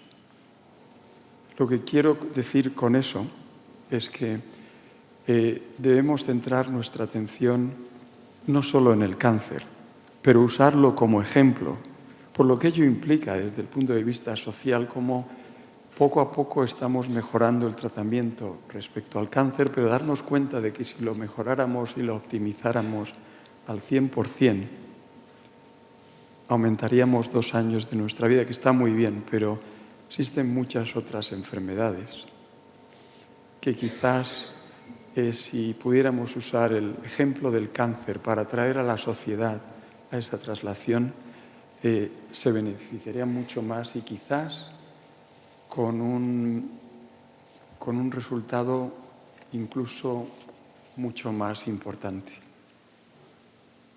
Muy bien, muchísimas gracias. Totalmente de acuerdo. Y ahora dejamos el cáncer de lado y pasamos a algunas otras preguntas que como la que ha hecho el profesor David Landeira de la Facultad de Farmacia, Departamento de Bioquímica y Biología Molecular, y es relacionada con que si se reprograma parcialmente, directa o indirectamente, el cerebro humano para curar enfermedades, ¿cambiaría la personalidad del paciente?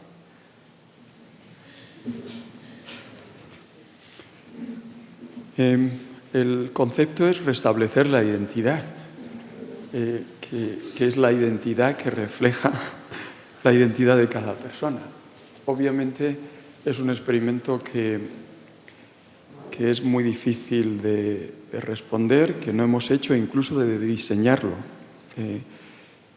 Yo tuve la fortuna de pasar casi 25 años al lado del doctor Francis Crick, que es una de las personas más relevantes en el mundo de la biología y medicina por el descubrimiento de la estructura del ADN. Y a pesar de ser un descubrimiento tan importante, los últimos 30 años de su vida los pasó tratando de entender, y me decía mucho más importante que el descubrimiento de la estructura del ADN, si pudiéramos entender qué es la conciencia y la identidad humana. Y por lo tanto, ante una pregunta tan profunda de la que no soy capaz ni siquiera de diseñar el experimento para pensar en una posible respuesta, lo más normal sería no lo sé, pero si lo que tratamos es precisamente con este tratamiento de restaurar la identidad, me atrevería a intuir que sí, pero no lo sé. Es quizás uno de los las cuestiones más importantes que nos identifican como ser humano, la conciencia y la identidad. Son preguntas por responder todavía y el tiempo dirá qué pasa, ¿no? Ahora viene desde el ámbito de la ingeniería tisular del profesor Miguel Alaminos, del Departamento de Histología de la Universidad de Granada, y él hace referencia al trabajo que están realizando. En cuanto a los tejidos artificiales, lo que normalmente se utilizan células que se expanden, muchas veces autólogas, que son cultivadas de manera intensiva, y por lo que el tejido podría presentar mayores niveles de senescencia que el resto del tejido del paciente. ¿Se han estudiado los factores genéticos y epigenéticos existentes en tejidos artificiales implantados en pacientes? Me gustaría que estuviera aquí el doctor Antonio Campos para responder a esa pregunta. Seguramente que hay estudios sobre ello. Yo, desde mi parte, quizás decir algo sobre la primera parte de la pregunta, que es cómo la senescencia afecta durante el paso del tiempo, y el paso del tiempo también durante el cultivo a las células. Si podemos mejorar ese proceso de senescencia, obviamente eso va a tener un resultado positivo en el tratamiento que se dé de esas células.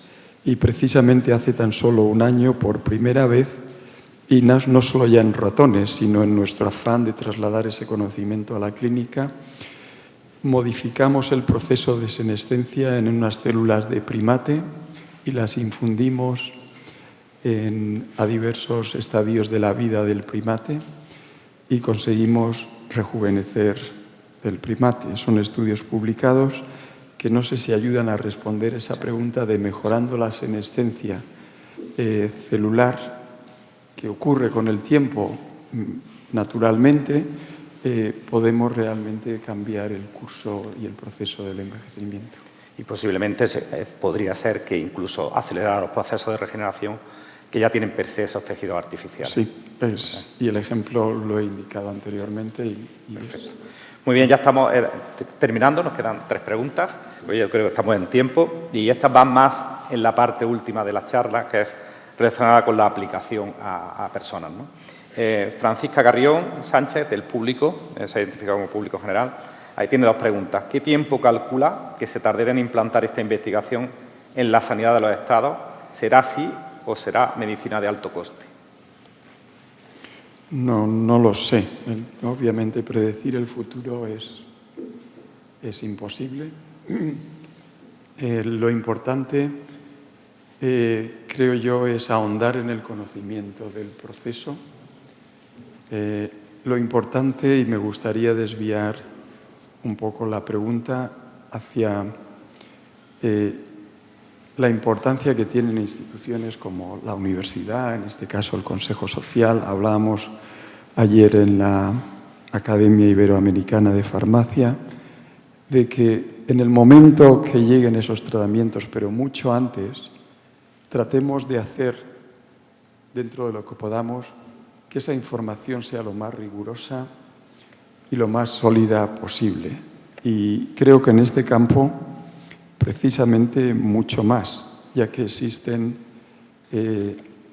incontables tratamientos, desafortunadamente muchos de ellos sin ninguna base científica, que nos dicen que mejoran distintos aspectos del envejecimiento. Y la realidad dista mucho de esas falsas expectativas que se generan. Y creo que eso es el peor ejemplo de la relación que se puede tener entre la academia, la industria y la traslación.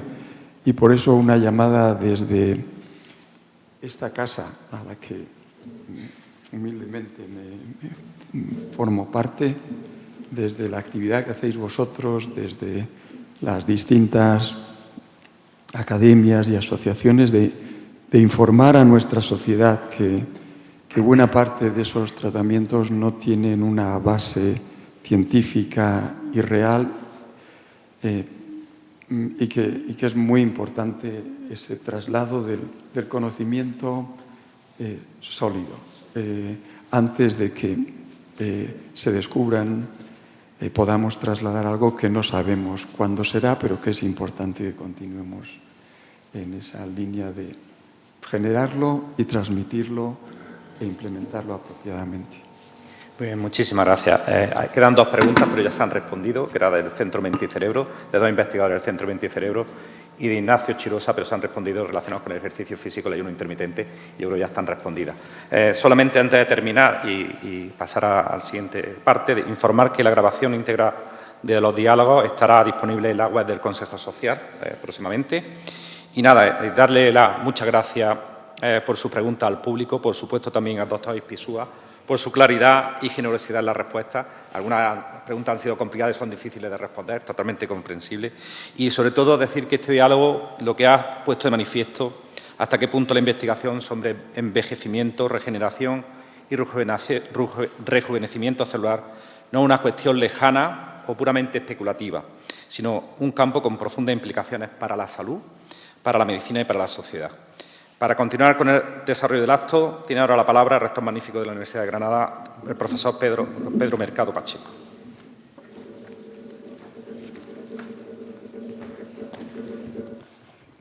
Bien, muy brevemente para terminar, simplemente, en primer lugar, saludar a todas las autoridades presentes, rector Lodeiro, embajador, defensora universitaria, vicerrector gerente, decano de medicina, decana de farmacia, resto de autoridades académicas y representantes de las academias aquí presentes, y sobre todo al público y a todas las asociaciones y agentes sociales hoy presentes. Empiezo por el agradecimiento. Agradecimiento siempre al Consejo Social por propiciar algo tan importante en la universidad como precisamente el sentido profundo que hoy se nos ha recordado de la conexión necesaria entre el conocimiento, la generación, el conocimiento, la investigación y al mismo tiempo la sociedad a la que servimos, a la sociedad a la que nos debemos y la sociedad a la que debemos y a los ciudadanas y ciudadanos que tenemos que tener en mente. Por eso, gracias por un diálogo más, pero no un diálogo más. Hoy hemos tenido el placer extraordinario de que un científico de la excelencia del doctor Juan Carlos Ispizúa vuelva a su casa, a la casa que le dio el máximo reconocimiento académico y científico que puede tener una persona de la Universidad de Granada, que es el ser doctor honoris causa. Hoy ha vuelto a dar las muestras más que suficientes de por qué esa iniciativa de la profesora Aránega, que posteriormente, a través de lo que fue el Consejo de Gobierno durante el mandato de Gonzalo Lodeiro, se hizo realidad, de lo atinado de aquella propuesta, de hacerlo partícipe de nuestra institución, que se siente absolutamente orgullosa de poder haber unido esa trayectoria también a esta casa, a la Universidad de Granada. Hoy nos hemos reconciliado precisamente con la esencia de lo que significa hacer universidad, de lo que significa tener muy presente el trabajo, el esfuerzo en esos laboratorios, en esos grupos de investigación, en esas líneas de investigación que, en el ejemplo del doctor Ispizúa, nos hacen reafirmar nuestra determinación como científicos, como investigadores, pero sobre todo como institución, como universidad, de saber cuál es nuestra verdadera función social, la de ponernos al servicio de la sociedad con la investigación y el conocimiento de frontera, de vanguardia. Gracias, Juan Carlos. Gracias no solo por el conocimiento, por la aportación científica, sino sobre todo por algo que también va unido a la universidad y a la ciencia, que son los valores, que son el profundo sentido de la humanidad y del sentido que también el trabajo científico tiene para nuestra sociedad y para nuestra humanidad. Por eso, de nuevo, gracias. Gracias a todos por estar aquí, por, creo, haber disfrutado de un momento verdaderamente, bueno, no solo agradable, sino al mismo tiempo importante hoy, en el día de hoy. Y gracias al Consejo Social de nuevo por hacerlo posible y a Juan Carlos por estar aquí. Muchas gracias y seguimos afrontando retos, no solo el del envejecimiento, sino todos esos retos sociales que también nos miran, nos interpelan y esperan también nuestras respuestas. Muchísimas gracias y tengan y sigan teniendo una magnífica oportunidad también hoy de seguir siempre dialogando con personas como Juan Carlos, que hoy, repito, muchas gracias de nuevo por haber hecho posible este diálogo. Y nada más, que tengan un buen día. Bueno, sí.